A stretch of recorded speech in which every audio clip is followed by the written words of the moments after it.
In the bitter January of 1790, a Virginia blacksmith named Elias Cutter made an announcement that shocked even the most hardened overseers on the Tidewater plantation belt, men who had spent their entire lives believing that the enslaved could not organize, could not plan, and above all, could not disappear. He did not announce it as a prayer. He did not announce it as a rebellion. He announced it as a transaction, a single iron key, forged in secret over 11 nights, handed without a word to a woman whose name no record has ever confirmed, in exchange for nothing, no coin, no promise, no witness. And yet, within 6 weeks of that exchange, 43 people had walked beneath the James River, and not one of them had come back. Not one. By the March thaw of that same year, Elias Cutter's hands had been destroyed in ways that no forge accident could explain.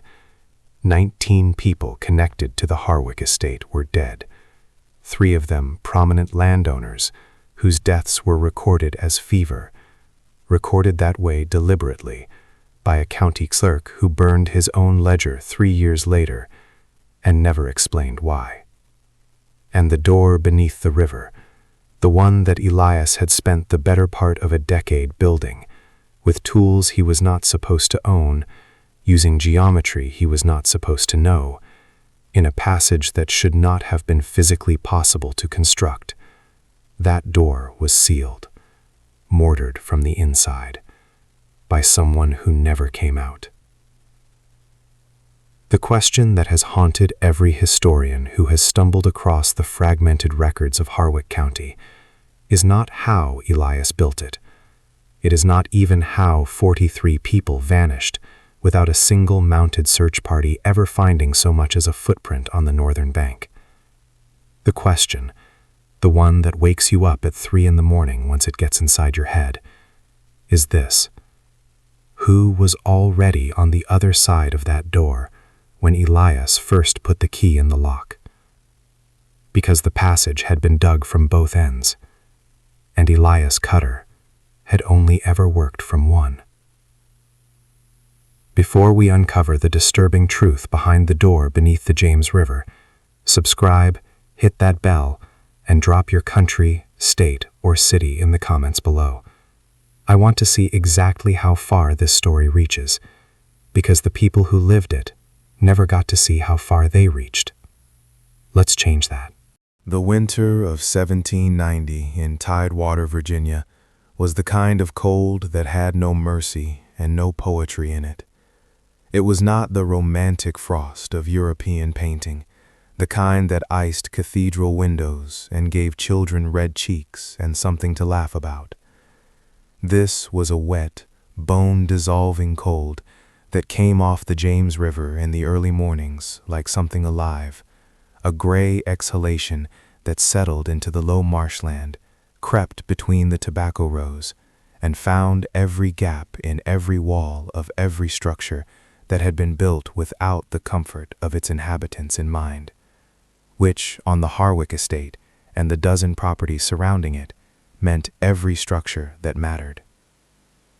The James River itself, in January of 1790, ran dark and slow and high from the autumn rains that had refused to stop until nearly Christmas. It was the color of old iron, wide enough in certain stretches that the opposite bank existed only as a suggestion, a dark smear of bare oak and sycamore behind the fog.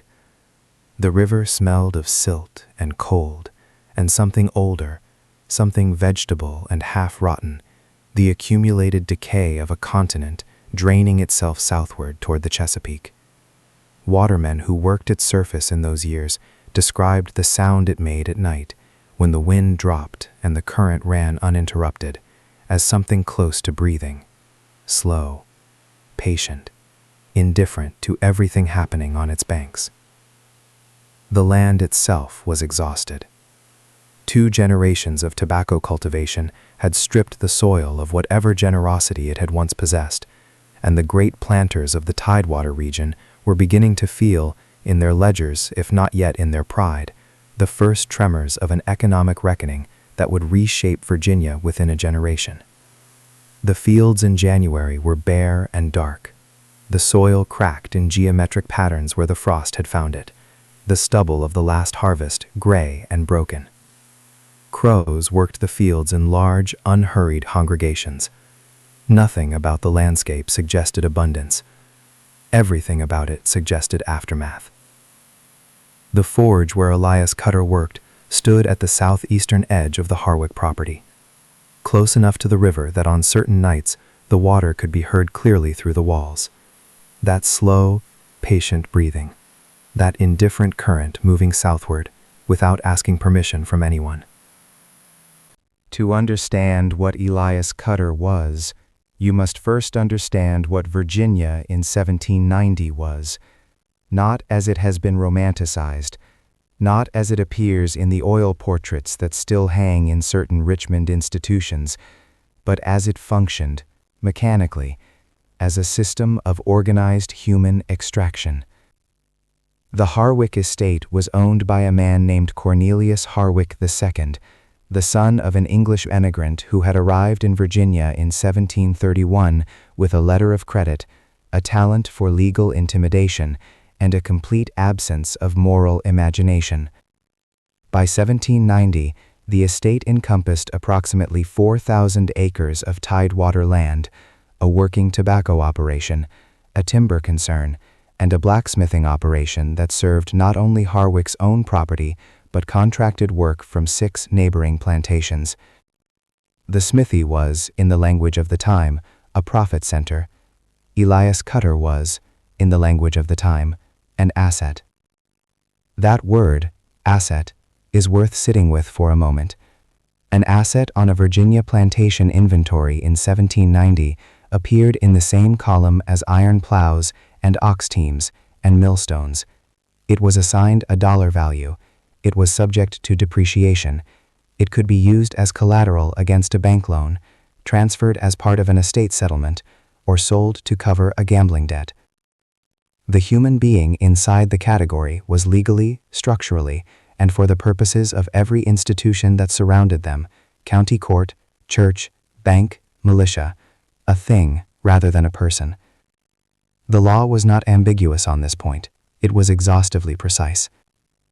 Power in Tidewater, Virginia in 1790 operated through 4 interlocking mechanisms: land ownership, which determined everything else; credit relationships with Richmond and London merchants, which determined what land ownership was actually worth; the county court system, which was staffed almost entirely by the large planters themselves, and which existed primarily to protect their interests; and the slave patrol system, which had been formally organized in Virginia since 1727, and which provided an armed, legally sanctioned apparatus for the enforcement of the entire structure at the human level. These 4 systems reinforced each other so completely that challenging any one of them meant, in practice, challenging all 4 simultaneously. This is not a metaphor. This is a description of an architecture, and Elias Cutter, over the course of a decade, had studied every beam and joint of it with the same meticulous attention he gave to iron. What was considered normal in Harwick County in 1790 would require more pages than this script contains to fully catalog, but for the purposes of this story, 3 specific norms are essential to understand, because they are precisely the norms that Elias Cutter's key was designed to break. The first was the norm of geographic confinement. Enslaved people in Virginia were legally prohibited from traveling beyond their home plantation with a written pass signed by their enslaver. Slave patrols operated on roads, at river crossings, and along the boundaries of estates specifically to enforce this prohibition. The James River, wide and cold and running fast in winter, was not merely a physical barrier, it was a psychological and legal one. The northern bank was not freedom. There was no freedom in Virginia, but it was outside Harwick County, outside the jurisdiction of the Harwick Estates patrol arrangements, and outside the network of informants and overseers that Cornelius Harwick had spent 20 years cultivating. The river, in other words, was the wall. And walls, as Elias understood better than anyone, are only as strong as the material they're made of. The second norm was the invisibility of skilled labor. A blacksmith on a Virginia plantation occupied a peculiar and dangerous middle position. He was more valuable than a field hand. His skills were specialized, his work was essential, his products were used by every white landowner in the county. This value translated into a certain latitude, more movement, less direct supervision, access to tools and materials that other enslaved people did not have. But this latitude was a leash, not a freedom. It was extended precisely because it was believed to be in the interest of the enslaver, and it could be revoked the moment it stopped serving that interest. Elias understood the leash. He had spent years measuring its length. The third norm, and this is the one that makes the story of the door beneath the river genuinely extraordinary, was the norm of geological impossibility. The stretch of the James River that bordered the southern edge of Harwick's property was, according to every surveyor who had worked that ground, underlain by a continuous shelf of blue clay and shale that made tunneling not merely difficult but structurally absurd. The water table was too high, the clay too unstable, the river too heavy above. In 1790, no engineer in Virginia, white, credentialed, well-funded, would have proposed a tunnel beneath that stretch of the James.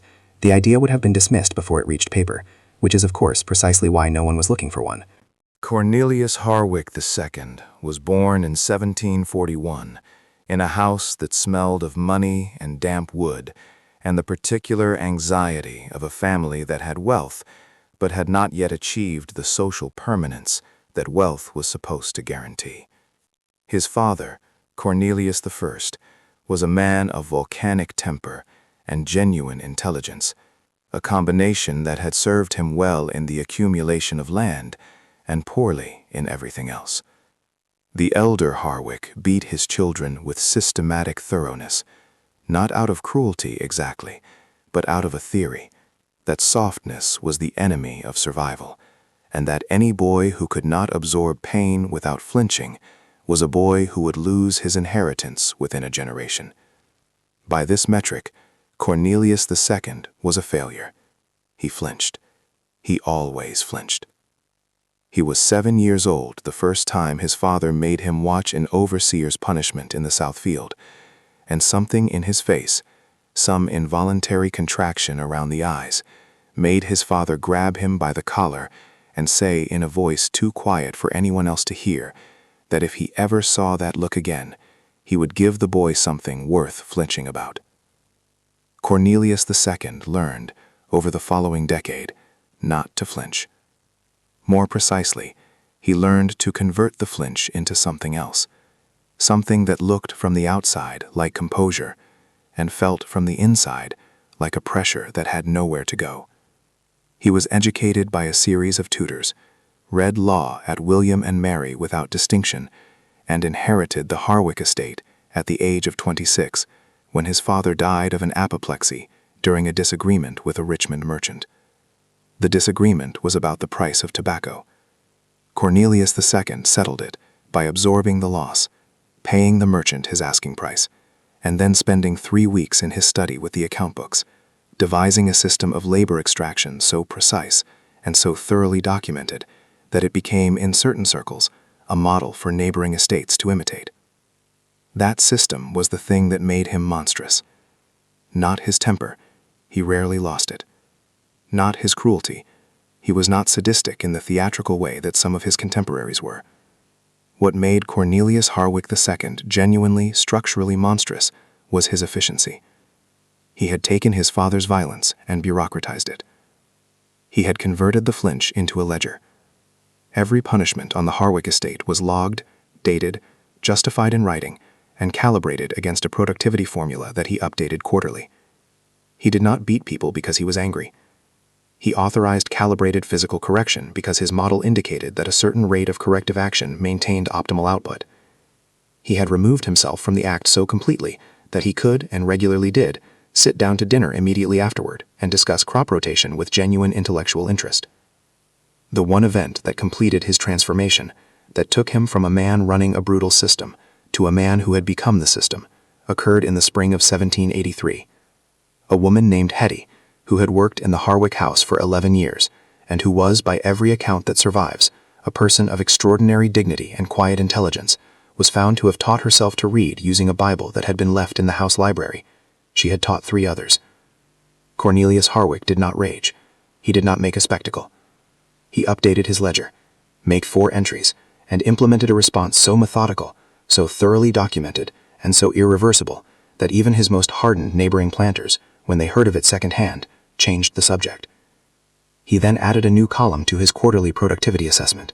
He titled it, Prevention of Cognitive Accumulation.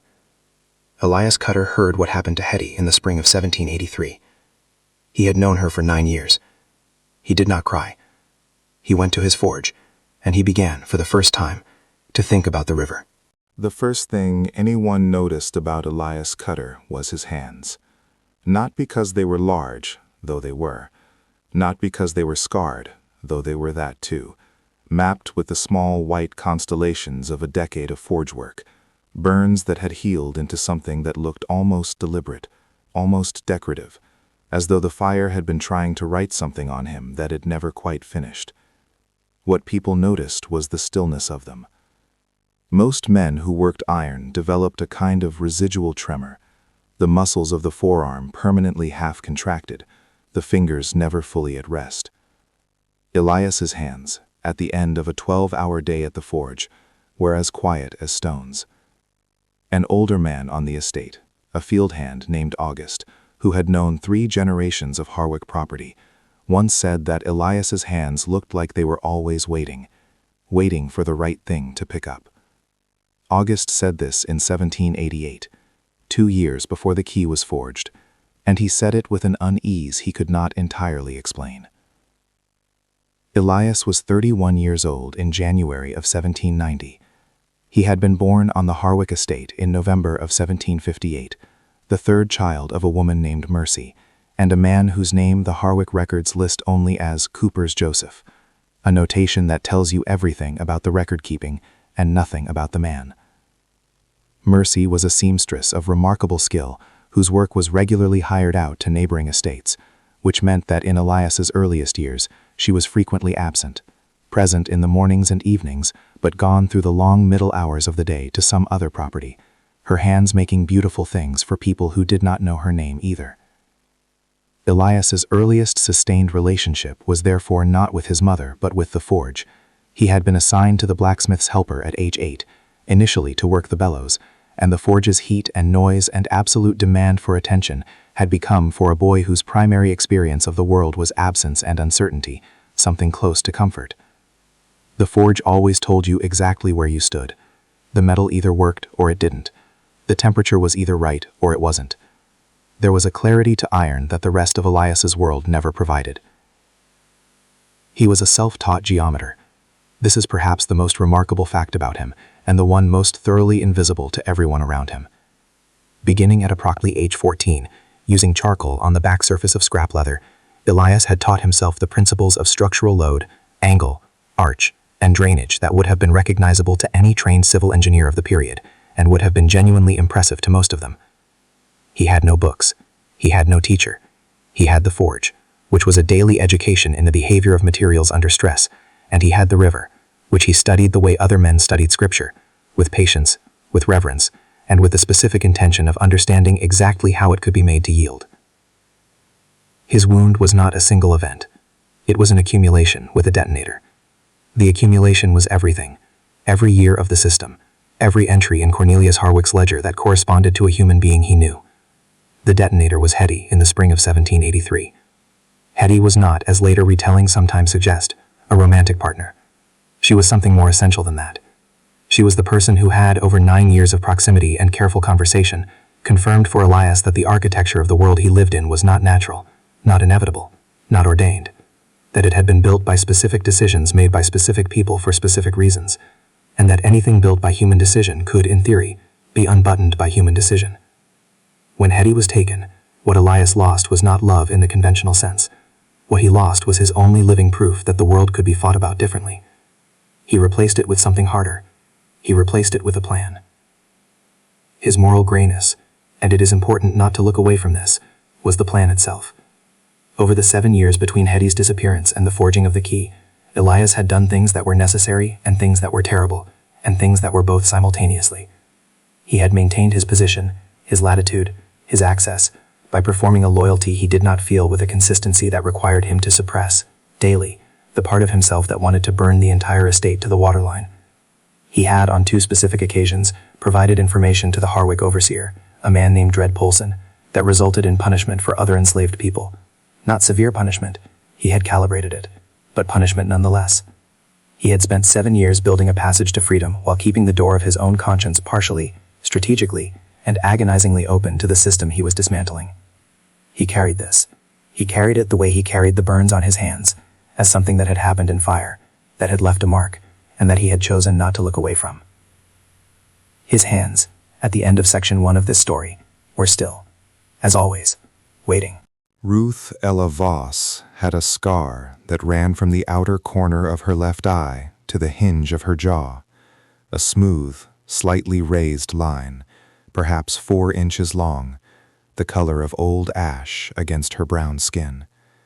She had acquired it at age 11, under circumstances she described to exactly one person in her life, and that person was Elias Cutter, and she described it to him in the winter of 1789, in the forge, at 2 in the morning, in a voice so flat and so precise that he understood immediately that she had been telling the story to herself, internally, for 20 years before she said it aloud.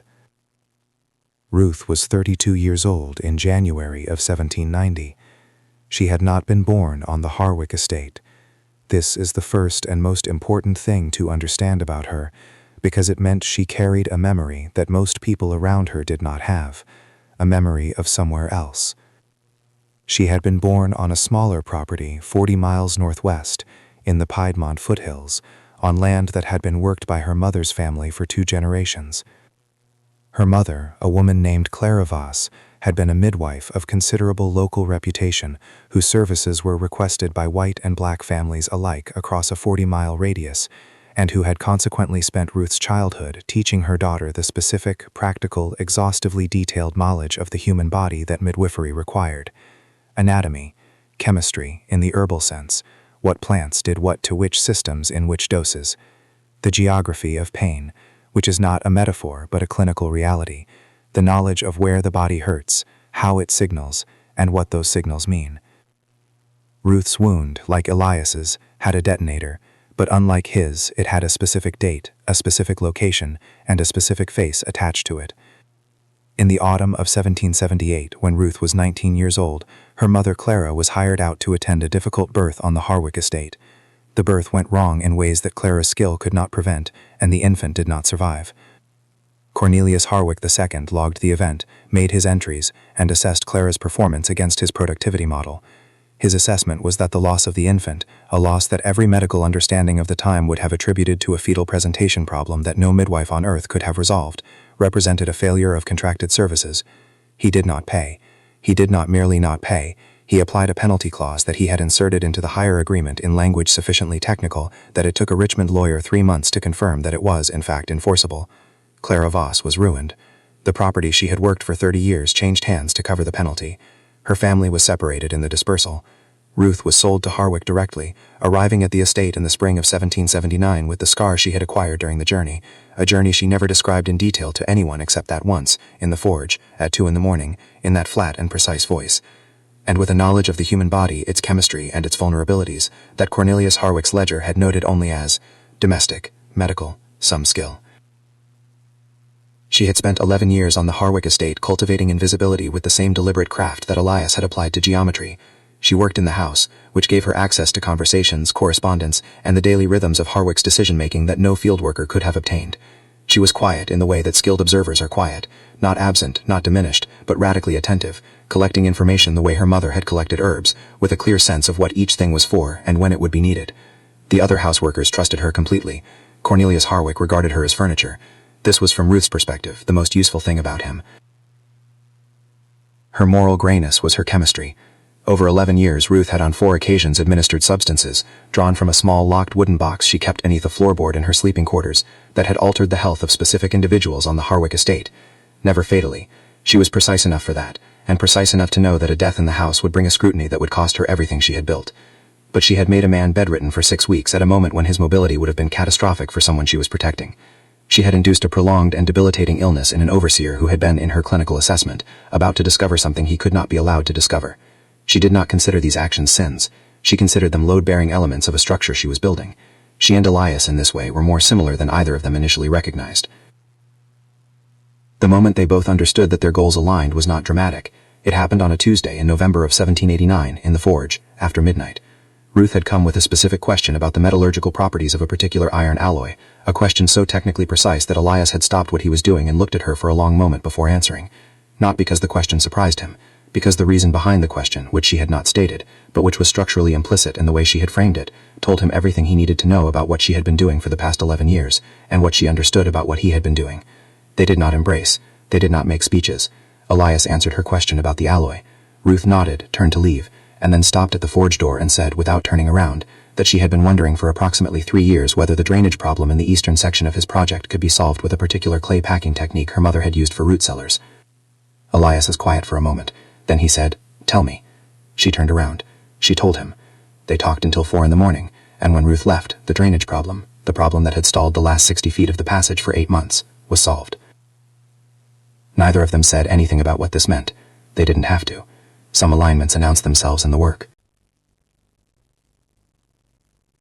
The first time Elias Cutter and Ruth Ella Voss had a conversation that was about anything real, it almost ended with one of them dead. It was February of 1789, 11 months before the drainage conversation in the forge, and the occasion was unremarkable on its surface, a broken hinge on the smokehouse door that Ruth had been sent to have repaired.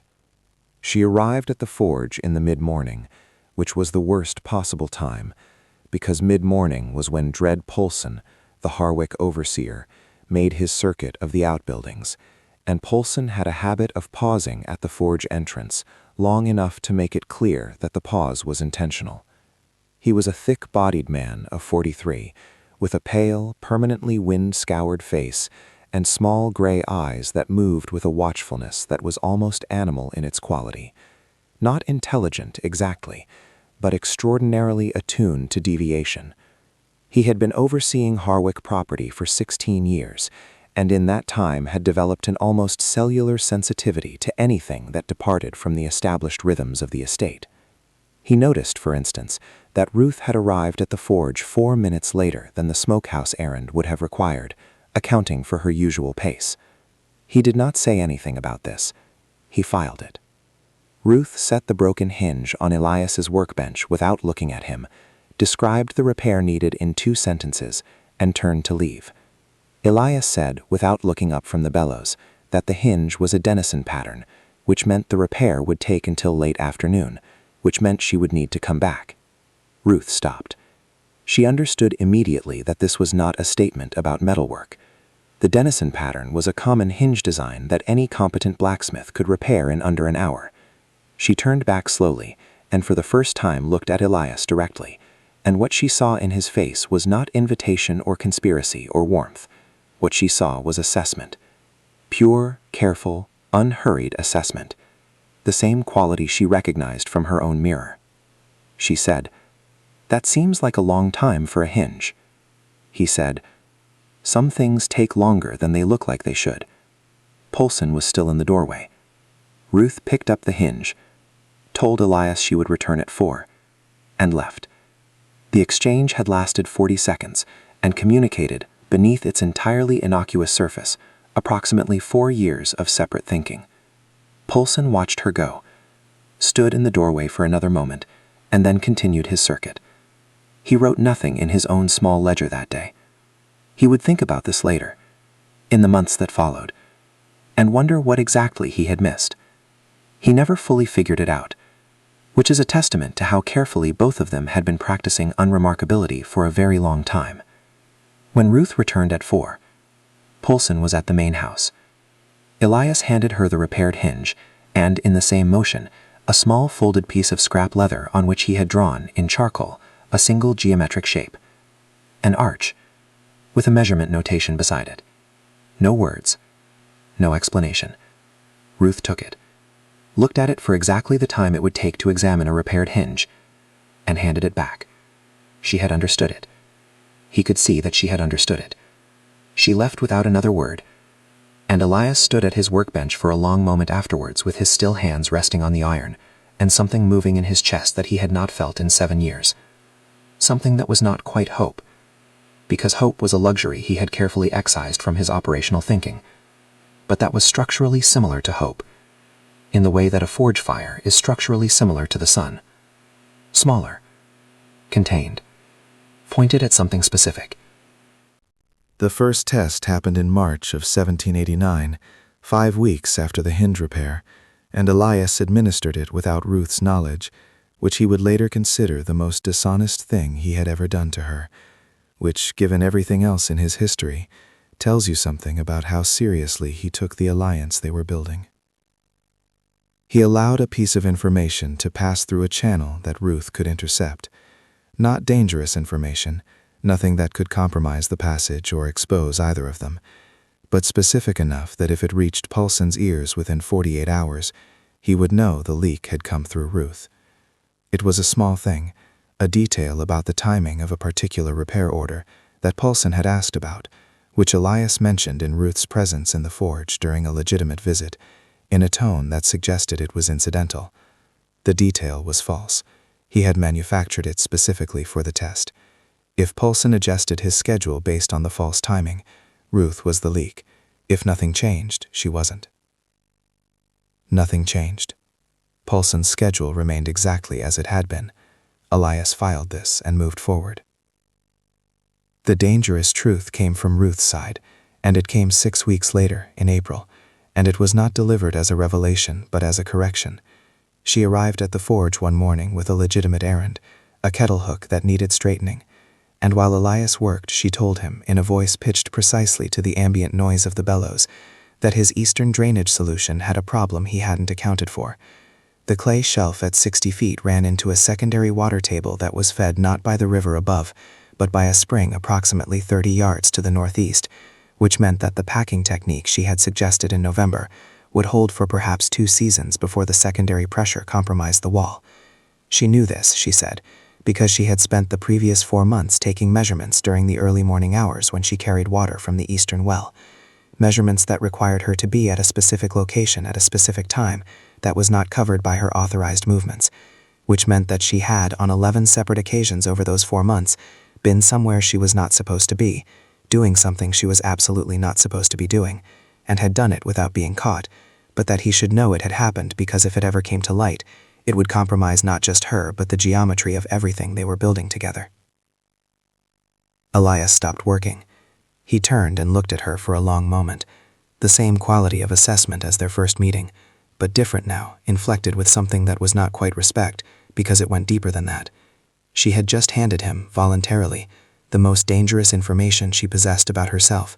She had done it because the project required it. She had done it because, in her assessment, the alliance was worth more than the protection of her own exposure. He understood this. He understood it because it was exactly the calculus he had been applying for 7 years and had never been able to share with another person. He turned back to the kettle hook and said, "Tell me about the spring." She told him.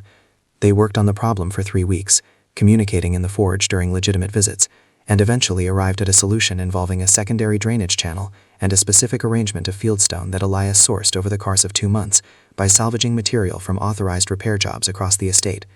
The solution was elegant. Ruth had conceived the essential geometry of it.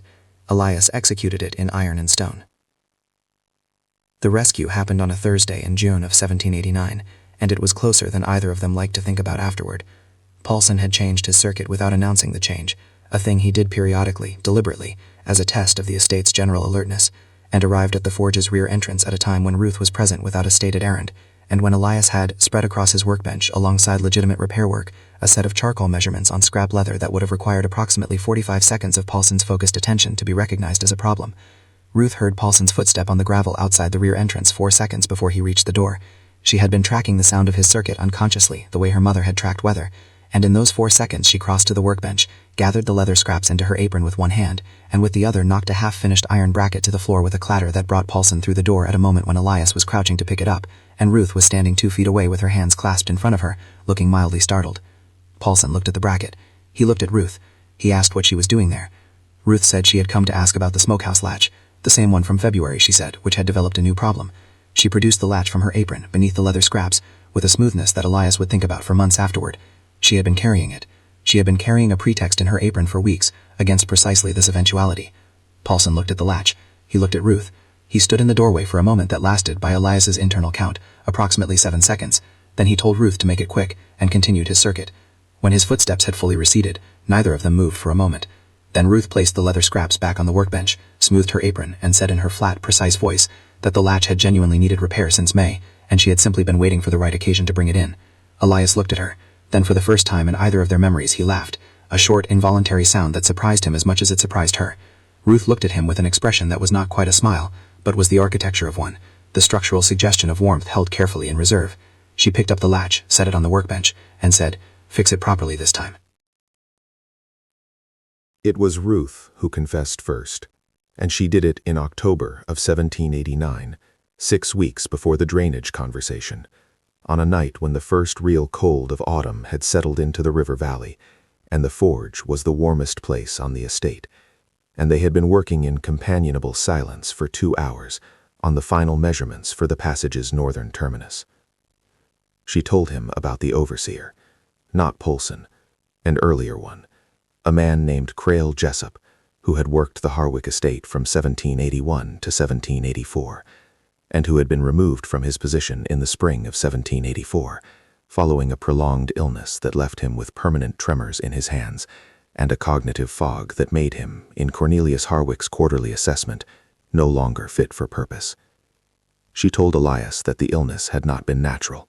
She told him what she had used, in what doses, over what period of time, and why, which was that Jessup had been 6 weeks away from discovering the early preparatory work that Elias had begun on the passage's southern entrance, work that at that stage was too nascent and too ambiguous to withstand direct scrutiny, but that Jessup's particular brand of territorial attentiveness had been circling for 3 months.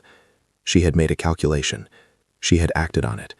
Jessup had left the estate in April of 1784, unable to hold a cup without spilling it, and the preparatory work had survived. She told Elias this in the same flat, precise voice she used for everything. She told him because she had decided that he needed to know the full inventory of what she was, and what she had done, and what she was capable of, and that he could decide, with complete information, whether the alliance held. She told him that she did not regret it, but that she also did not consider it clean, that it lived in her the way the scar lived on her face, as something that had happened and been survived, and could not be undone, and had to be carried forward as part of the total weight of what she was trying to build. She told him that she understood if it changed his assessment. She told him this, and then she stopped talking, and looked at him with that contained architectural expression, and waited. Elias was quiet for a long time. The forge breathed. The river breathed outside the wall. When he spoke, he told her about the 2 occasions on which he had provided information to Polson. He did not minimize them. He named the people who had been punished, and described the punishment, and said that he had made the calculation that the alternative, the exposure of the passage, the loss of everything, the foreclosure of every possibility, was worse, and that he stood by the calculation, and would never be clean of it. He said these things in a voice that was as flat and as precise as hers, because they had, without discussing it, arrived at the same understanding of what honesty between people in their position required. Not confession in the religious sense, not the performance of remorse, but a complete and unsentimental accounting of the ledger, every entry visible, nothing hidden, the way Cornelius Harwick kept his books, but for opposite reasons. When he finished, Ruth nodded once. Then she turned back to the measurements and said, "The northern terminus needs to come 4 feet further west, or the exit point is going to be in the root system of the large sycamore, and we'll lose 6 months of work." Elias looked at the measurements. She was right. He adjusted the notation. They worked until 3 in the morning, and when Ruth left, the alliance was something different from what it had been. Not larger, exactly, but denser, load-bearing in a way it hadn't been before. The kind of structure that holds not because it was built without flaws, but because every flaw has been identified, measured, and accounted for in the design. If you're still watching, drop a 7 in the comments right now. I want to know who's with us this far into the story. By November of 1789, the plan had 4 components, and each one was dependent on the others in a sequence that allowed for almost no deviation. The first component was the passage itself, 63 feet of hand-excavated tunnel running beneath the southern bank of the James, through the blue clay shelf that no engineer believed could be tunneled, shored with salvaged timber and iron framing that Elias had fabricated in pieces over 7 years as components of legitimate repair jobs, lined in the critical water-bearing sections with Ruth's clay packing technique, and terminating on the northern bank inside a collapsed root cellar on land that had been abandoned since a flood in 1782, and that no one on the Harwick estate, including Poulsen, had reason to visit. The passage was complete, except for the final iron door and its lock, which Elias was fabricating in the last weeks of 1789. The second component was Ruth's network, 11 people on the Harwick estate and 4 on neighboring properties, whom she had identified over 11 years of careful observation as both willing and capable, not merely willing. That distinction was Ruth's contribution to the operational philosophy of the plan, and it was essential. Willingness without capability was a liability, because a willing person who panicked or miscalculated in the execution could collapse the entire structure. Ruth had spent years not just identifying who wanted to leave, but assessing who could hold themselves together under the specific pressures the crossing would require. Her list had started at 30. It was currently at 43. She would not add to it. The third component was timing. A specific night in late January or early February when the river was high enough to mask the sound of the door, but not so high that the northern bank exit would be flooded, when Poulsen's circuit schedule had a predictable gap of sufficient length, and when Cornelius Harwick himself would be away from the estate. This last condition had been the most uncertain, but in December of 1789, Ruth intercepted, through the entirely legitimate activity of managing the house correspondence table, an invitation to a 3-day gathering at a plantation in Chesterfield County, dated for the last week of January. Harwick had accepted. She noted the dates. The fourth component was the key, not a metaphor, an actual iron key, 3 inches long, of a design that Elias had spent 4 months perfecting, a design that accounted for the specific properties of the lock he had built into the door, a lock whose mechanism was unlike any standard Virginia pattern, and that could not be opened from the outside with anything less than a complete knowledge of its internal geometry. He forged the key in 11 nights, working in the forge's darkest hours, tempering it in a solution whose formula he had derived from first principles, and which produced a hardness he had never achieved in any other piece of work. When it was done, he held it in his still hands for a long time, before he wrapped it in oilcloth and put it away. The 2 seeds of doubt were these. Poulsen had changed his circuit twice in the preceding 3 months without warning, which meant the timing window was less reliable than it appeared. And one person on Ruth's list of 43, a young man named Thomas, 20 years old, sharp-eyed and quick-thinking and essential to the crossing's logistics, had in the preceding weeks been showing signs of a particular kind of fear that Ruth recognized from her mother's medical knowledge as something more than ordinary anxiety, something physiological, something that under sufficient pressure could become unpredictable. Ruth had noted this. She had not removed him from the list. She had not told Elias. She told herself she would monitor it. She told herself it would hold. It would not hold. The night of January 27th, 1790, arrived the way important nights always do, unremarkably, preceded by an ordinary day, announced by nothing. The sky was low and featureless, the kind of overcast that absorbed sound and returned it flattened, and the temperature had dropped through the afternoon to a cold that was serious without being punishing, cold enough to keep people indoors and discourage casual movement on the estate grounds, not cold enough to make the crossing physically impossible. Ruth had watched the weather for 3 weeks. This was as good as it was going to get. Cornelius Harwick had left for Chesterfield County 2 days prior, departing in his carriage on the morning of January 25th with his personal manservant and a trunk of correspondence he intended to work through during the gathering. Ruth had watched him go from an upstairs window of the main house, her face arranged in its habitual expression of domestic neutrality, and had noted the time, 9:40 in the morning, and the direction, and the fact that he had taken his good coat, which meant he intended to stay the full 3 days and not return early for reasons of either weather or social discomfort. She had then gone downstairs, completed her morning duties with complete normalcy, and that evening had walked to the forge with a broken candlestick holder and the information that the window was open. By 10 o'clock on the night of January 27th, 38 of the 43 people on Ruth's list had made their way, in ones and twos and in the intervals between pulse and circuit, to the root cellar adjacent to the forge's southern wall, the staging point, a low structure half buried in the bank that was used in summer for storing tool oil and in winter for nothing at all. They moved through the cold without lanterns, navigating by the layout of a property they had spent years memorizing, and they arrived with a silence and a discipline that Ruth had spent months cultivating through a series of what she had described to each person individually as conversations about nothing in particular. The conversations had been, in fact, dry rehearsals, detailed, repeated, relentless rehearsals for exactly this movement, this sequence, this silence. The remaining 5 were delayed. Thomas was one of them.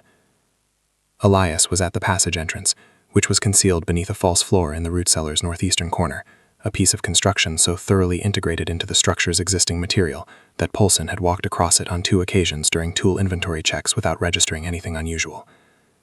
Elias lifted the floor section, felt the cold air rise from the passage below, and looked down into the darkness he had made over 7 years with his still hands and his salvaged iron and his self-taught geometry. The smell that came up was clay and cold water and something mineral, the deep smell of earth that has not seen light. He had been in this passage hundreds of times. He went down first anyway, because that was the plan, and he had not survived 7 years of building it by deviating from plans at the moment of execution. The first 38 people entered the passage between 10:15 and 10:40. The movement was disciplined and quiet, and almost entirely without incident. Almost, because at the 23rd person, an older woman named Bess, who was 61 years old and had been on Ruth's list since the beginning, stumbled on the passage's 3rd support frame and caught herself against the clay wall with a sound that was not loud, but was louder than silence, and for 4 seconds, everyone in the passage and everyone still above held completely still, while the sound settled into the surrounding earth and became nothing. Bess righted herself. The movement continued. Ruth was the last person above ground, checking the entry point, replacing the false floor from below with a tool Elias had designed for exactly this purpose, a long iron rod with a rotating head that could reset the latch mechanism from underneath. She did it in 11 seconds.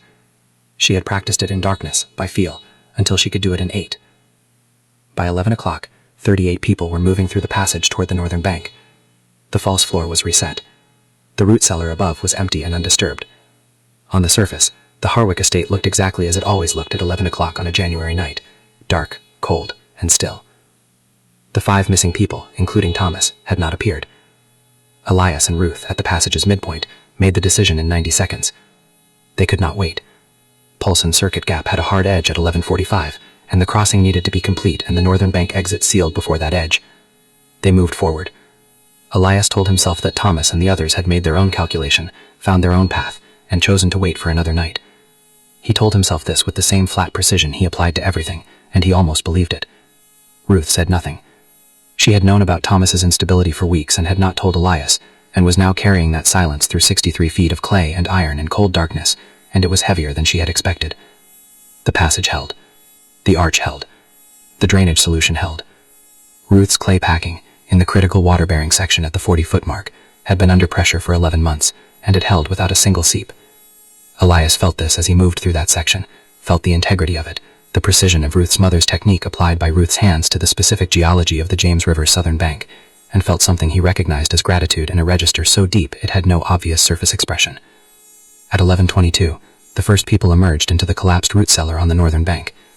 They came up into cold air, and the sound of the river, and the darkness of the abandoned land, and they stood there in the January night and breathed.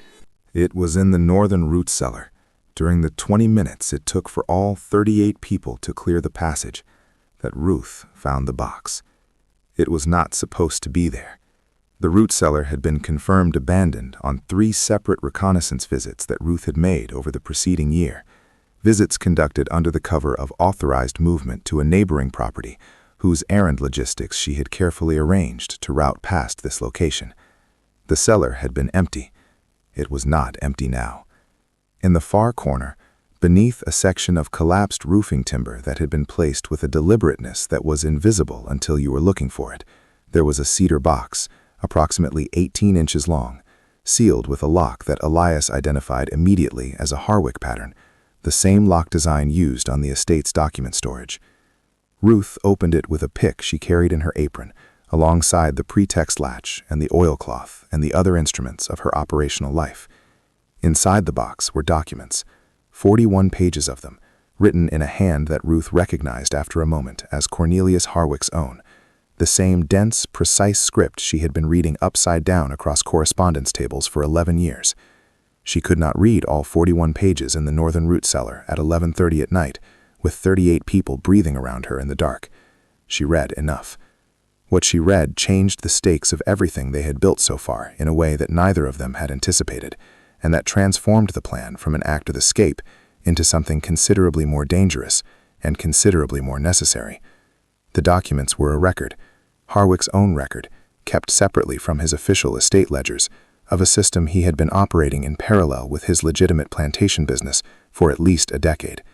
The system involved the transfer of enslaved people, not through standard sale, not through any mechanism that appeared in the official county records, to a network of properties across 3 states, whose owners Harwick identified in the documents only by initials.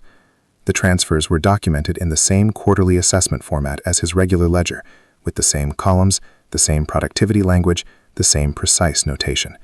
But the purpose of these transfers was not agricultural. The purpose, described in language of such clinical detachment that Ruth had to read 3 pages before she fully understood what she was reading, was experimental.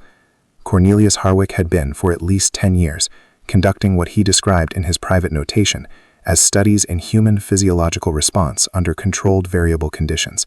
He had been transferring people to properties where they would be subjected to specific, documented conditions, and where the outcomes, which were sometimes recovery and were sometimes not, would be recorded and returned to him in correspondence that he filed in this cedar box on abandoned land on the northern bank of the James River, 4 feet beneath a section of collapsed timber where no one was ever supposed to find it. Elias read the pages Ruth handed him. He read them with his still hands and his flat expression, and the forge fire of something controlled and pressurized moving in his chest, and when he had read enough, he looked at Ruth, and Ruth looked at him, and between them passed an understanding that required no words, and that both of them recognized as the moment the plan became something larger than either of them had designed it to be. They could not take the box. Too heavy, too conspicuous, too dangerous to carry. Ruth spent 4 minutes memorizing the initials, the dates, the property descriptions. Her mother had taught her a memory technique for medical formulations that Ruth had been applying to information of all kinds for 20 years. She replaced the documents in the box, replaced the lock, replaced the collapsed timber over it with the same deliberate arrangement she had found it in, and stood up. They had 11 minutes before Paulson's suffered hard edge. They moved.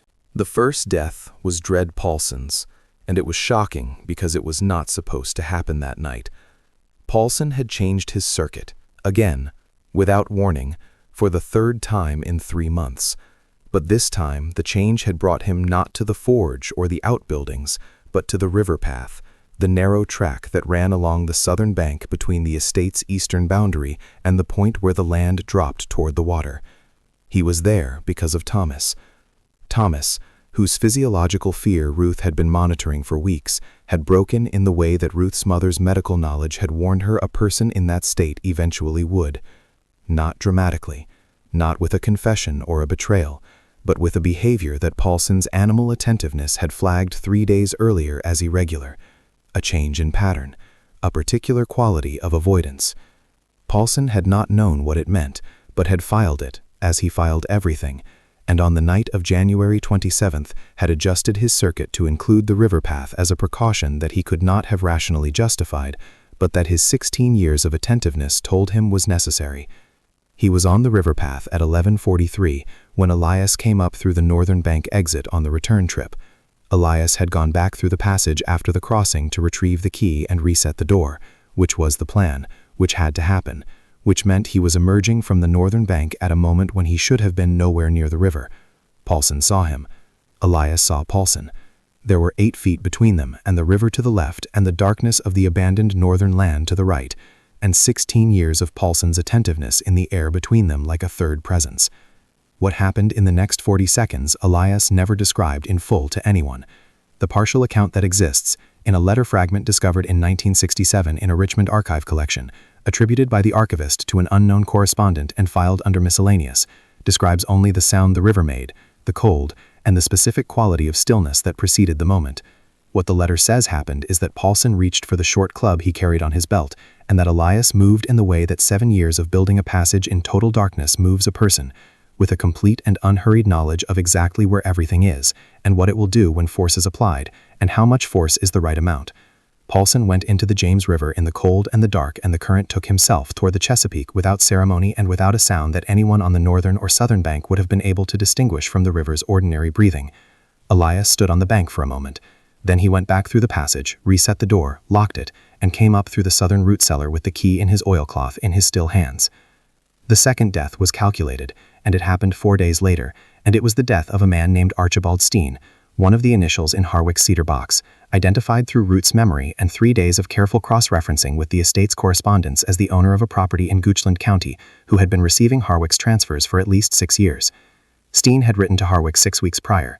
Ruth had handled the letter, requesting 3 more transfers in the spring. Ruth prepared a compound from her wooden box, calibrated to a specific outcome, and introduced it into a food package that was being legitimately transported to the Goochland property as part of a contracted supply arrangement. She did this with the same precision her mother had used for difficult births, not with pleasure, not with hesitation, but with the focused attention of a person who understood that the body she was intervening in was one component of a larger system, and that the system required this intervention the way a structure requires the removal of a load-bearing element that has been placed in the wrong position. Archibald Steen died on February 2, 1790. The county physician attributed his death to cardiac failure. He was 54 years old and had been in apparently good health. The physician noted the suddenness with mild professional curiosity, recorded it, and moved on. The Goochland property did not receive its spring transfers. The third death was the one that became the comment section. It was the one that, if this story had been told in 1790 the way it is being told now, would have silenced every room it entered. His name was Foster Graves, and he was not a planter or an overseer or a man of any particular institutional power.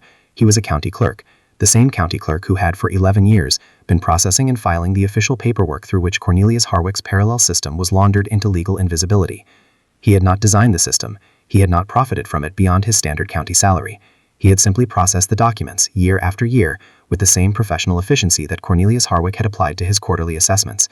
The efficiency of a person who has decided or gradually allowed himself to decide that the papers in front of him are just papers, that the names in the columns are just names, and that his job is the processing and not the meaning. Ruth found him on the evening of February 6, 1790, at the ordinary location where his ordinary life placed him at that ordinary hour, a tavern in the county seat, 3 miles from the Harwick estate, where he ate his dinner every Tuesday and Thursday with the regularity of a man who had no reason to vary his habits. She sat at a table near enough to hers to be unremarkable. She was carrying her apron, her pretext latch, her oilcloth, and a small glass vial that she had spent 4 days preparing with a precision that went beyond anything she had done before. A compound whose properties she had spent 3 months developing on a theoretical basis, drawing on her mother's knowledge and her own 11 years of applied practice, and that she had tested in the only way available to her, which was the same way Harwick had tested things, except that she had tested it on no one. She introduced the compound into his drink in the 30 seconds when his attention was on the door. He was expecting someone, a colleague he met here fortnightly, and the anticipation of arrival had produced exactly the quality of distraction she had been counting on. She left before the colleague arrived. She walked the 3 miles back to the Harwick estate in the cold, and she did not think about what would happen to Foster Graves. She had thought about it already, exhaustively, over 4 days of preparation, and had arrived at her conclusion, and the conclusion was load-bearing, and she had built it into the structure, and there was nothing more to think. What happened to Foster Graves over the following 72 hours was described, years later, in a medical journal entry written by the physician who attended him, an entry that was flagged as unusual by the journal's editor, who added a marginal note reading, "Presentation unknown to current literature," and the description is specific enough and detailed enough and sufficiently unlike anything in the standard medical record of the period that it has been cited, occasionally, by historians of medicine as evidence of a compound knowledge system operating in early Virginia that official history has never fully accounted for. The entry does not name Ruth. It does not name anyone. It describes only what the compound did, systematically, to every system in Foster Graves' body over 72 hours, and it describes it in the detached clinical language of a physician trying to make sense of something his training had not prepared him for. Foster Graves died on February 9, 1790. The county record of his death, processed by his temporary replacement, lists the cause as unknown fever. It is the only entry in the Harwick County death records for that year that does not have a confirming physician's signature. It was the key that betrayed them, not the passage. Not Thomas, whose breaking had been contained by Polson's disappearance. With Polson gone and the estate's patrol structure temporarily disrupted, Thomas's behavioral irregularities had passed without anyone with the attentiveness to properly interpret them. Not the cedar box on the northern bank, which remained undiscovered beneath its timber. It was the key itself, the oilcloth it was wrapped in specifically, which had been manufactured from a distinctive pattern of scrap leather that a sharp-eyed stable hand named Morrow identified, on February 11th, as a material he had seen in the forge. Morrow told this to Harwick's temporary estate manager, a man named Gideon Fell, who had been sent from Richmond to manage the property in Harwick's extended absence, which had been extended because Harwick had fallen ill in Chesterfield County, with a condition that Ruth's private assessment, when she heard of it 3 days after the crossing, placed in a category she did not discuss with anyone, but that she filed carefully in the same mental ledger she applied to everything. Fell was not Poulsen. He lacked the 16 years of attentiveness.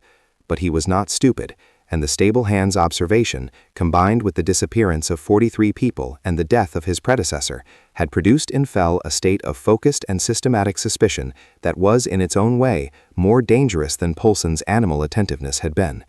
Because Fell was working backward from evidence rather than forward from instinct, and working backward from evidence is what leads you, eventually, to the forge, and to the root cellar with the false floor, and to the iron door in the clay at the bottom, and to the lock that has no standard Virginia pattern. Fell arrived at the forge on the morning of February 12th with 2 men from the Richmond property and a county deputy whose legal authority gave the search a dimension that mere plantation enforcement did not have. He found the root cellar. He found the false floor, not immediately, but within 40 minutes, which was faster than Ruth's contingency planning had assumed a non-Poulsen figure could manage. He found the passage entrance. He sent one of his men down with a lantern. The man came back up 4 minutes later with an expression that Fell would describe in his written report to Harwick as one he had never seen on another person's face before and hoped never to see again. The man said nothing for a moment. Then he said that the passage was real, that it ran north under the river, and that at its far end there was an iron door that was locked from the inside, and that the lantern light, pushed through the gap at the door's base, had illuminated the edge of something on the other side that he was not certain, he said, but he thought was a human hand. Fell looked at the forge. He looked at the root cellar. He looked at the deputy, who was already writing.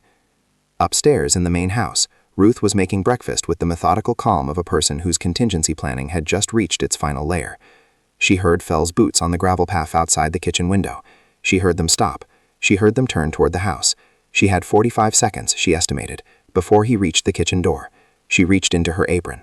What follows is drawn from the private correspondence of Cornelius Harwick II, recovered in partial form from a sealed collection at the Virginia Historical Society in 1923, and subsequently misfiled under an administrative reorganization in 1941. The original documents have not been publicly located since. What survives is a transcription made by an unnamed archivist, whose marginal notes suggest profound discomfort with the material. The voice is Harwick's own. You want to call it cruelty. I understand that impulse. It is a simple word, and simple words are comforting, because they suggest simple remedies. Remove the cruel man, install a kind one, and the system corrects itself. But I was not cruel. Cruelty is personal. Cruelty requires the investment of feeling, the expenditure of emotional energy in the direction of another person's suffering, and I can tell you with complete honesty that I never felt anything in particular about the people in my ledgers. What I felt was responsibility. The responsibility of a man who has inherited a system of extraordinary complexity, and who understands, as most men around him do not, that sentiment is the enemy of function. What you call suffering, I call variable output. What you call a human being, I call a unit of productive capacity, whose optimization is my legal, financial, and yes, moral obligation. Not moral in the sentimental sense, moral in the structural sense. The structure requires maintenance. The structure, if maintained correctly, produces prosperity that flows outward, to the merchants, to the craftsmen, to the county, to the Commonwealth. I was not the origin of this structure. I inherited it, as I inherited the land and the debt, and the obligation to make both productive.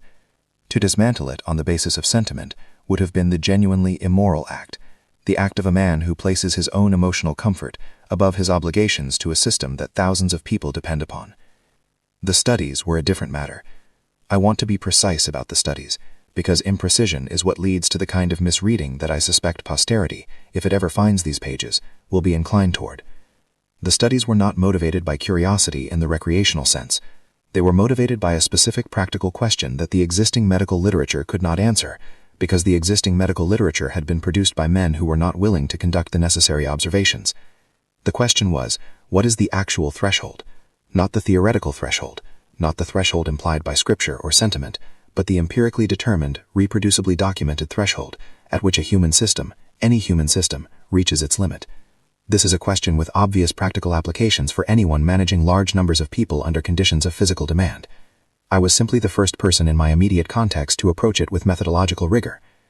I selected for the studies the same way I selected for everything, on the basis of variables that minimized operational disruption. Older units whose productivity was already declining. Units with no family connections that would create secondary behavioral disruptions among the remaining population. Units whose removal could be documented through existing legal mechanisms without attracting county attention.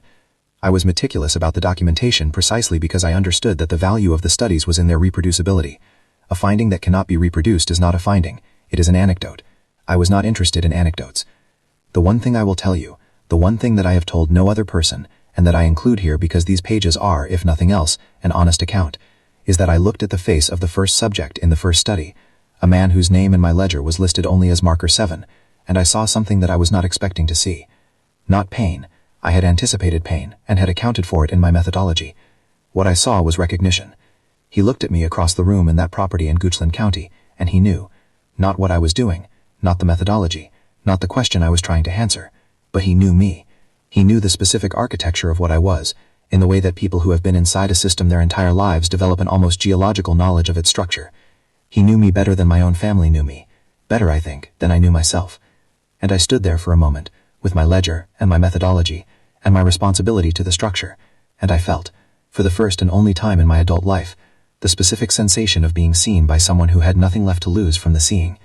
I closed my ledger, I recorded his designation, I continued. That is the thing I carry. Not guilt. Guilt is a sentimental response to a structural reality, and I have never had patience for sentiment.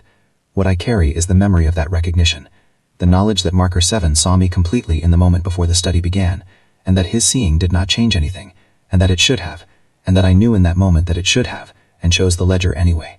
I have thought about this on many occasions since. I have not arrived at a resolution. I suspect I will not. The passage beneath the river, when I learned of it, from Fell's report, lying ill in Chesterfield County with a condition my physician could not diagnose, I felt something I also did not expect. Not rage, not the violation of property rights, though that is what I recorded in my formal response. What I felt, lying in that bed with my hands trembling in a way that my physician found medically anomalous, was something adjacent to awe. Not for the engineering, though the engineering was, as Fell's report made clear, extraordinary. For the patience. 7 years of patience, operating inside my system, using my resources, breathing my air, eating food I had provided, and all the while building something beneath my feet that I had no idea existed. 7 years of being seen, or thinking he was being seen, and remaining unseen. I had spent my life building a system of total visibility, and he had built invisibility inside it like a room inside a wall. I understood then, in the way that a man understands something too late to act on it, that I had been measuring the wrong threshold. All those years of studies, all that methodology, all those careful columns, I had been asking what a human system's limit was, and the answer, the real answer, had been being assembled 63 feet beneath the James River in iron and clay and patience, and the answer was, further than I could see, further than my ledger could reach, further than my system, for all its rigor, had thought to look. I closed my eyes. I continued to be ill. I was not by that point entirely certain that the illness was natural. I think you already know why.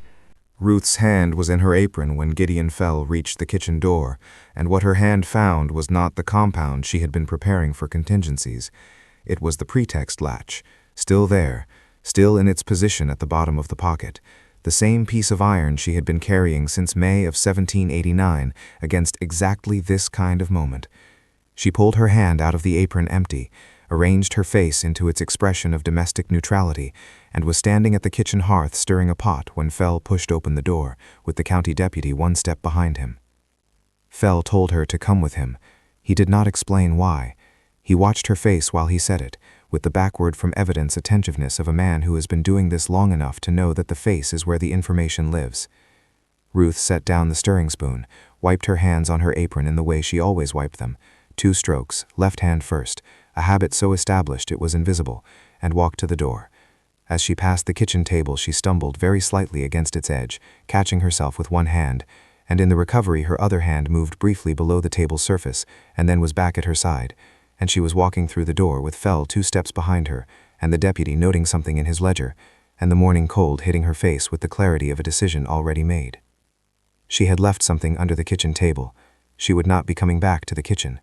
She had known this since she heard Fell's boots stop on the gravel path, and she had spent her 45 seconds accordingly.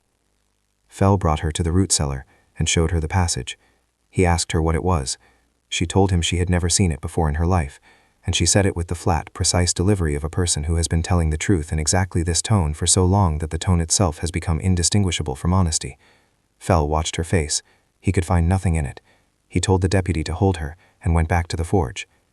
Elias was at the forge. He had been at the forge since before dawn, doing exactly what he would have been doing on any other morning. The work was real, the fire was real. The iron on the bench was a legitimate repair job for a neighboring estate that had been waiting 3 weeks. When Fell entered with his 2 Richmond men, Elias was at the bellows, and he turned with the unhurried attentiveness of a man interrupted in his work, and looked at Fell without expression. Fell asked about the passage. Elias said he didn't know what passage Fell was referring to. Fell described it. Elias looked at him for a moment, and then said that he worked iron, not earth, and that if there was something under the ground on the southern bank of the river, it was the first he'd heard of it. Fell watched his face with the same backward from evidence attention. He could find nothing in it either. The problem Fell faced, the problem that would define the next 72 hours and ultimately determine the shape of what happened, was structural. He had a passage. He had 43 missing people. He had a dead overseer, a dead clerk, a dead man in Goochland County, and an employer lying ill in Chesterfield with a condition no physician could explain. What he did not have was direct evidence connecting any living person on the Harwick estate to any of it. The key was gone. The oilcloth was gone. The measurements on the scrap leather had been burned in the forge on the night of January 25th. The cedar box on the northern bank was on the northern bank, which was outside his jurisdictional authority and which he had not yet thought to look for. What he had was a stable hand's observation about scrap leather and the forward edge of a geometry that he could feel the outline of, but could not yet see in full. He put Elias and Ruth in separate rooms in the main house and began the interviews. He was methodical. He was thorough. He went at it from every angle his backward from evidence training had given him, and he got nothing from either of them. Not because they had prepared identical stories, which would have been a detectable strategy, but because they had, over 2 years of alliance, prepared something better than identical stories. They had prepared a shared understanding of the minimum viable truth, the narrowest possible acknowledgement of reality that could be offered without providing a prosecutable connection. It was not lying exactly. It was architecture. The same architecture they had been building for 7 years, expressed now in language rather than iron and clay. On the second day, Fell made a mistake. He separated them successfully, interviewed them extensively, and then, frustrated, running low on the legal authority his county deputy could provide without formal charges, he put them in adjacent rooms with a thin wall between them, believing, in the way that men who underestimate people often believe, that proximity and stress would produce the conversation he needed. He left a man outside the door with instructions to listen. The man outside the door heard nothing, not because Elias and Ruth did not speak. They spoke for approximately 40 minutes through the thin wall, in a register so carefully controlled and so thoroughly stripped of anything prosecutable that the listener reported to Fell that he had heard only domestic conversation, references to the kitchen, to a repair job, to the weather. What was actually exchanged in those 40 minutes was a complete operational briefing, delivered in the language of the ordinary, that settled 3 specific questions: what Fell had, what Fell didn't have, and what needed to happen next. By the end of it, both of them knew exactly where they stood. What needed to happen next was Cornelius Harwick. Harwick arrived back at the estate on February 16th, still visibly ill, carried from his carriage by his manservant and deposited in his study with his ledgers and Fell's written report, and the cold February light coming through the window at an angle that made everything in the room look like an inventory. He read the report. He read it with the same dense, precise attention he gave everything, and when he finished he sat for a while with his hands on the desk, hands that were trembling in the way his Chesterfield physician had found anomalous, and that had not stopped trembling in the 3 weeks since. He sent for Elias. Elias came to the study with his still hands and his flat expression, and stood across the desk from Cornelius Harwick and waited. Harwick looked at him for a long time. Neither of them spoke for what Harwick's manservant, waiting outside the door, later described as an extraordinarily long silence for a room containing 2 people. Then Harwick asked Elias directly, "Did you build the passage?" Elias looked at him. He said yes. Harwick was quiet for another moment. He looked at his trembling hands. He asked how. Elias told him. Not everything, not the details, but the essential architecture, the 7 years of it, the geometry and the drainage and the iron door and the key. He told it the way he had built it, precisely and without apology. Harwick listened with his ledger brain and his quarterly assessments and his 41 pages of clinical documentation, and when Elias finished, Harwick looked at him with something in his face that Elias recognized, with a lurch of unexpected sensation, as the same recognition that Harwick had described in his private correspondence, which Elias had never read and would never read, from the face of Marker 7. Harwick was seeing Elias completely. Harwick was understanding, in the full architecture of his meticulous and monstrous intelligence, exactly what Elias was, what he had done, and what it meant. And Elias stood across the desk and let himself be seen, because he had earned it, and because Harwick's seeing was not power anymore. It was just a man in a room with trembling hands looking at 7 years of work he had been standing on top of without knowing it. Ruth came into the study 14 minutes into the meeting, which was not the plan. The plan had been for her to remain in her room. She came in because she had heard, through 2 walls and a corridor, a specific quality of silence that her 11 years in that house had taught her to read as accurately as a barometer reads pressure, and the reading she got from that silence told her that the meeting had moved into a register that required her to be present. She was right. She stood beside Elias, and they faced Cornelius Harwick across his desk, and what happened in the following 26 minutes in that study, the specific exchange, the specific decisions made, the specific things said and not said, is the part of this story that the sealed records and the misfiled documents and the unnamed archivist's marginal notes circle around without ever entering. What can be established from the circumstantial record is that Harwick did not call from the county deputy, that Fell was dismissed from the property the following morning and told that the matter had been resolved internally, that the county death records for Foster Graves and Archibald Steen were never officially connected to the Harwick estate, that Harwick's health continued to decline through the spring of 1790 in the same anomalous pattern that had begun in Chesterfield County, and that every physician who attended him recorded the progression with the same marginal notation of professional uncertainty. The impossible choice came to Elias on the night of February 17th, the day after the study meeting, and it came in the form of Thomas. Thomas had not escaped. He had not run. He had spent the 3 weeks since the crossing on the estate in a state of suspension, not arrested, not formally accused, not yet connected by Fell's backward from evidence inquiry to anything specific, but present and visible, and carrying in his body the same physiological fear that Ruth had been monitoring for months, and that had now, under the compounded stress of the crossing's aftermath, progressed into something that Ruth recognized with clinical certainty as a terminal instability. Thomas was going to break. Not might, was. The timeline in Ruth's assessment was 3 to 5 days. If Thomas broke, he would tell Fell everything. Not because he was a betrayer. He was not a betrayer, and Elias knew this, and Ruth knew this, but because the body has a threshold, and Thomas's body had reached it, and what lives past a threshold is not character, but chemistry. Ruth's mother had taught her this.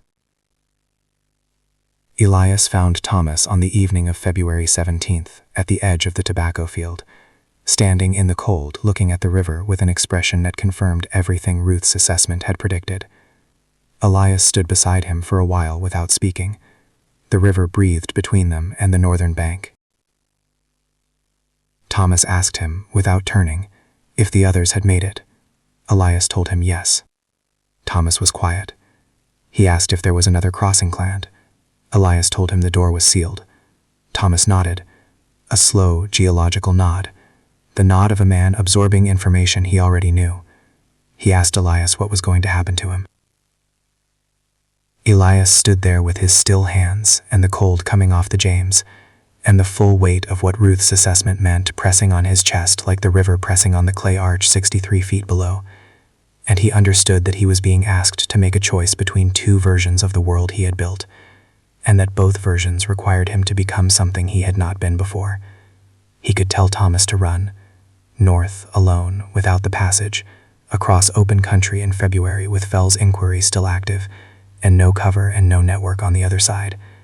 The odds of survival were poor. Ruth had calculated them at less than 1 in 4. Or he could bring Thomas into the 26-minute understanding that had been reached in Harwick's study, the arrangement that Ruth had architected with the same precision she applied to compounds, and Elias had structured with the same precision he applied to iron, an arrangement whose load-bearing integrity depended on a specific and limited number of people knowing its terms. Adding Thomas changed the structure's load. This was the calculation. This was what made it impossible. Elias looked at Thomas, and he made a choice that this script will not describe in its operational details, because the operational details are not the point. The point is what the choice revealed. What it revealed was that Elias Cutter, after 7 years of building a passage for other people, had reached the place where the passage ended and the harder architecture began, the architecture of a free world, which is not built from iron and clay and patience alone, but from the daily, agonizing, never-completed work of deciding who you are when the door is locked and the river is breathing, and someone is looking at you across the cold with nothing left to lose from the looking. He chose Thomas. The method was Ruth's. The decision was his. By the morning of February 18, 1790, the cover story was in place. It had been assembled in the preceding 72 hours with the same meticulous care that had characterized every other component of what Elias and Ruth had built, and it held together not because it was watertight. No cover story is watertight, but because it was built around the one structural advantage they had that Fell and the county and the Commonwealth did not: Cornelius Harwick's cedar box, and Ruth's memory of its contents, and the specific leverage that a document collection of that nature provides when held by people with nothing left to lose and everything left to build. Harwick's official record, filed with the county in late February of 1790, attributed the disappearance of 43 people to a coordinated escape facilitated by northern agents, unnamed, unlocated, unverifiable, who had used the river in a manner consistent with other documented escape attempts of the period. The passage was described as a natural geological formation, partially excavated by unknown parties, that had been discovered and sealed by the estate management. Poulson's death was recorded as an accidental drowning. The forge was recorded as fully operational and unconnected to any of the above. Ruth read the filing in the correspondence room 3 days after it was submitted. She read it with her flat expression and her still hands. She had, in the weeks since the crossing, developed a quality of stillness in her hands that people who knew her well noted as a change, a convergence with something that had always been Elias's quality alone. She read the filing and she noted without expression that every entry in it was precisely, technically, narrowly true in the way that Cornelius Harwick had always made his entries. She put it back in the correspondence folder. She went to make breakfast. Somewhere on the northern bank of the James River, 43 people were deciding what to do with the first morning they had ever owned. By the autumn of 1792, Elias Cutter was no longer on the Harwick estate.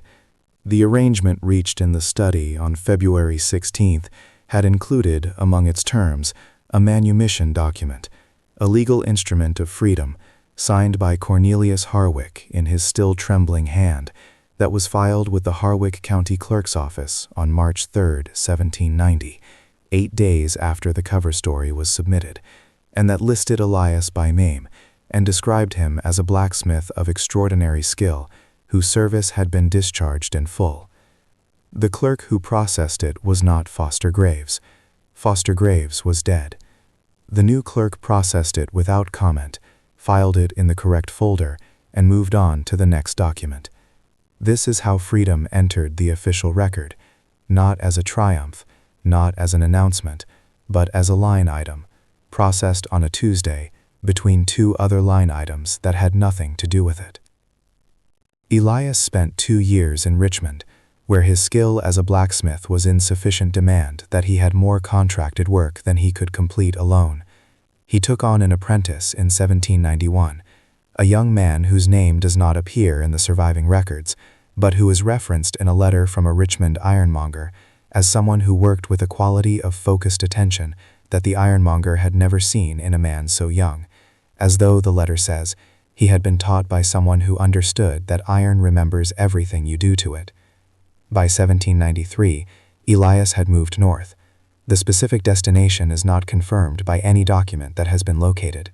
There is a blacksmith's mark, a distinctive arch and key motif, recorded in the metalwork of a structure in Philadelphia dated to 1795, and a second instance of the same mark in a structure in New York dated to 1798. After 1798, the mark does not appear in any record that historians have been able to find.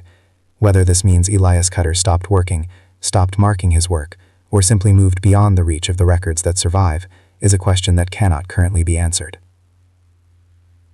Ruth's trajectory was different, and in some ways more remarkable, and in some ways more painful, because Ruth's freedom did not come from a document.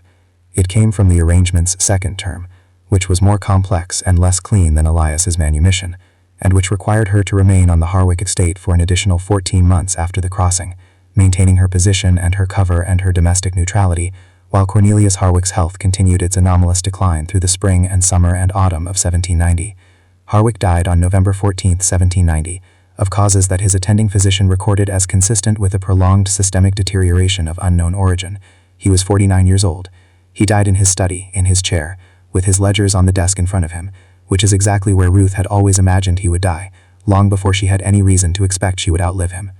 The estate passed to a distant cousin in Williamsburg who had no interest in the plantation operation and sold it in parcels through 1791. In the dispersal of the Harwick household, Ruth was listed in the estate inventory as a domestic worker of medical skill, valued accordingly, assigned to a parcel that was purchased by a Quaker family from Pennsylvania, who had been quietly acquiring tidewater properties for purposes that the official record describe as agricultural investment, and that were in practice considerably more complicated than that. Ruth arrived at the Pennsylvania property in the spring of 1792, and was recorded in that family's private correspondence that survives in a Quaker archive in Philadelphia, as a woman of extraordinary capability, whose knowledge of medicine was, in the correspondence words, unlike anything produced by formal training, and better than most of it. By 1797, Ruth was practicing as a midwife and medical practitioner in a free black community in southern Pennsylvania, under her own name, with a reputation that extended 40 miles in every direction. She practiced until 1831, and trained, by the count preserved in the Pennsylvania archive, 23 apprentices. Her wooden box, the locked one, with the compounds, was never mentioned in any of the archive correspondence. Whether she kept it, emptied it, or buried it somewhere between Virginia and Pennsylvania is not known.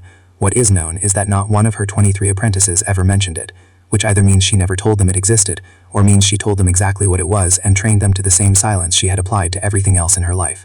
They did not see each other again after Elias left in 1793. There is one letter, possibly, a single page in the Philadelphia Quaker archive, undated, unsigned, written in a hand that the archivist who catalogued it in 1958 described as controlled and precise, that reads in its entirety, "The arch holds, I checked, E. Whether this letter was sent, whether it was received, whether Ruth read it, and what she felt when she did, these things are not in the record." The archivist filed it under miscellaneous correspondence, unattributed, and noted in the margin, origin unknown, possibly significant. The cedar box on the northern bank of the James River was never officially found. This is the statement that requires the most careful examination, because it contains a word, officially, that is doing considerable work. In 1887, a surveying team working the northern bank of the James River near the former Harwick estate boundary reported finding the remains of a collapsed root cellar on land that had been technically unoccupied since the flood of 1782. The surveying team's notes, filed with the Virginia Land Records Office, include a brief mention of what the team leader described as a quantity of water-damaged papers in a deteriorated cedar container, which were assessed as having no bearing on the survey's purpose and were left in situ. The notes do not describe the content of the papers. The Land Records Office filed the survey notes in the correct folder and processed the next document. The cedar box, or its remains, or the remains of the papers it contained, have not been formally located since 1887. Several researchers have attempted to find the site, working from the survey notes' approximate coordinates.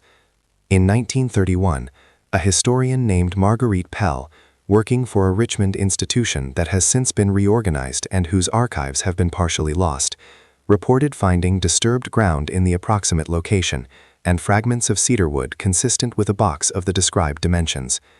Her research notes were submitted to the institution in October of 1931. The institution's reorganization, which occurred in 1933, produced a catalog that does not include Pell's submission. The notes have not been found. Marguerite Pell died in 1940 and left no copies of her research with her family, having described her work on the Harwick material, according to her daughter's recollection, as something that people in certain positions would prefer remained unexamined. The Cedar Harwick County Court Records, a collection of approximately 300 documents from the period 1785 to 1795 that were placed under a court order in 1901 for reasons that the order's language describes only as pertaining to matters of unresolved estate litigation, have never been unsealed. The litigation they supposedly pertain to involved a property dispute between two families, neither of whom had any recorded connection to the Harwick estate. Legal historians who have examined the sealing order describe it as procedurally anomalous in ways that are difficult to account for within the normal operation of Virginia estate law. 3 separate applications to unseal the collection have been filed since 1960. All 3 have been denied. The most recent denial, issued in 2019, cited the original 1901 order without further elaboration. The one fact that cannot be explained, the one that sits at the bottom of every serious examination of the Harwick material and refuses to resolve itself into anything comfortable, is the door. The iron door at the northern end of the passage, described in Fell's report as sealed from the inside, was examined by a structural engineer in 1923, who was brought in as part of a property assessment following a land transaction on the northern bank. The engineer's report, which is one of the few documents in this entire history that has never been misfiled, sealed, lost, or placed under a court order, notes that the door is of a construction so technically sophisticated that it represents, in the engineer's professional opinion, a standard of craft not merely unusual for its period, but unusual for any period. A lock mechanism of original design whose internal geometry the engineer, after 3 hours of examination, was unable to fully map without disassembling it, and which he recommended not disassembling because his assessment was that the door was, in its current sealed position, functioning as a structural support for the passage ceiling, and that its removal might compromise the integrity of the surrounding geology. The engineer noted, in the final line of his report, that in 22 years of structural assessment, he had encountered only one comparable example of this quality of lock design, in a building in Philadelphia, on a door whose provenance was listed in the building's records as unknown. He did not follow up on this observation. The report was filed. The door remains. What this story reveals about human nature is not what most dark history reveals. Most dark history reveals the capacity for cruelty, the ease with which ordinary people become instruments of systems that require cruelty for their maintenance, the way that efficiency and atrocity can be made to wear each other's clothes so thoroughly that the man keeping the ledger never has to confront the word for what he is doing. We know this about human nature. We have always known it. Cornelius Harwick is not a revelation. He is a confirmation, precise, well-documented, and deeply familiar to anyone who has spent time with the history of any system built on the extraction of human beings for the benefit of other human beings. The revelation in this story is not the monster. The monster is the expected element. The revelation is the 7 years. The 7 years of building something beneath the feet of a system that believed, with the full confidence of its legal and social and economic authority, that it had accounted for everything, that it had measured every threshold, that its ledger was complete. The revelation is that Elias Cutter looked at the most thoroughly documented system of human control in the early American Republic and found, inside it, a 63-foot gap between what the system believed it knew and what was actually happening in the dark beneath its foundations.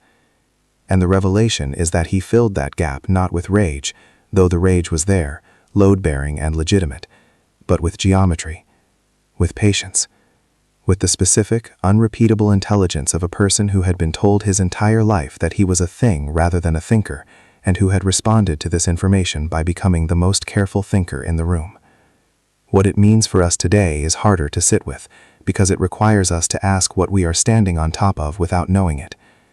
Every system that has ever described itself as total, as having measured every variable, accounted for every threshold, optimized every column, has had a passage beneath it, has had people in the dark, working with salvaged materials, solving drainage problems, carrying pretexts in their aprons, talking through thin walls in the language of the ordinary about things that are not ordinary at all.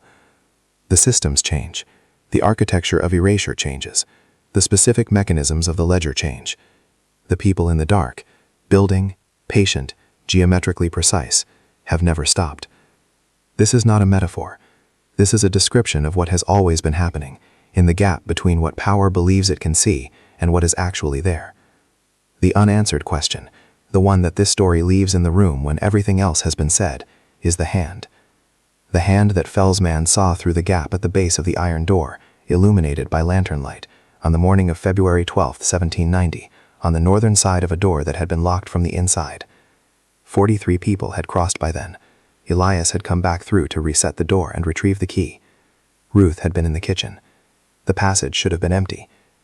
Whose hand was in the passage on the morning of February 12th, on the northern side of a locked door, in the dark beneath the James River?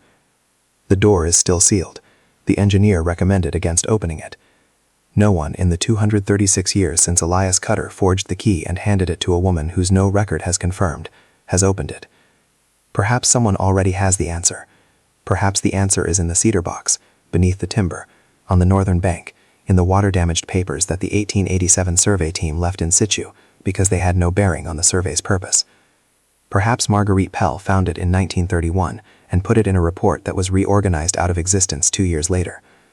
Or perhaps the hand belongs to the story itself, to the part of it that was never meant to be found, that was built to remain sealed, that holds up the ceiling of everything above it by staying exactly where it is, in the dark, doing the work that visible things cannot do. Some doors, Elias understood better than anyone, are not locked to keep people out. They are locked to keep something in. Something that the world above is not yet ready to look at directly. Something that is waiting, with the patience of clay and iron and cold water, for the right key to find the right hand. We are still waiting. If this story stayed with you, if it made you think, made you uncomfortable, or made you angry, then it did its job. Because the truth is that Elias Cutter never made it into a textbook. Ruth Ella Voss never made it onto a monument. The 43 people who walked through that passage and into the January dark of the northern bank never had their names recorded anywhere that survived, in any archive that wasn't reorganized or sealed or left in situ because someone decided it had no bearing on the survey's purpose. They built something extraordinary beneath a world that refused to see them, and then that world did everything it could to make sure the building stayed buried. So drop a comment below and tell me this: if you had been Elias, on that night in the forge in 1783, standing at the anvil with the news of Hetty still in the air, what would you have done? Would you have reached for the fire, or would you have reached for the geometry? And if you found this channel for the first time today, subscribe now, because every story we tell here is one they tried to bury. We bring them back.